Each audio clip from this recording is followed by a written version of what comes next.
আকাশছোঁয়া দালান, ঝকঝকে অ্যাপার্টমেন্ট। গত শতকের ৯০-এর দশকে চীনের অর্থনীতিতে বড় অবদান রাখতে শুরু করে নির্মাণ ও আবাসন খাত। ১৯৯৭ সালে দেশটির আবাসন অর্থনীতিতে গুরুত্বপূর্ণ স্তম্ভ হিসেবে আবির্ভূত হয় রিয়েল এস্টেট কোম্পানি এভারগ্রান্ড।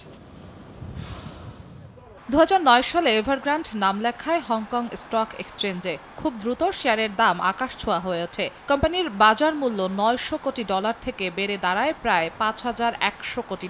এরপর উল্টে যায় মুদ্রা। বিশ্বের সবচেয়ে ঋণগ্রস্ত আবাসন কোম্পানি হিসেবেও নাম লেখায় এভারগ্রান্ড।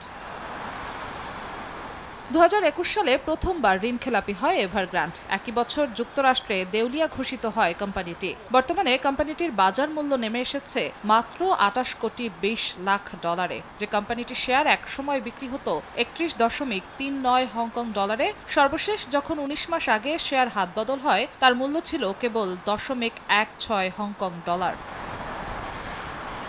কোম্পানিটির বিরুদ্ধে ২০২৪ সালের জানুয়ারিতে লিকুইডেশনের আদেশ দেয় আদালত। এরপর থেকেই শেয়ার লেনদেন বন্ধ।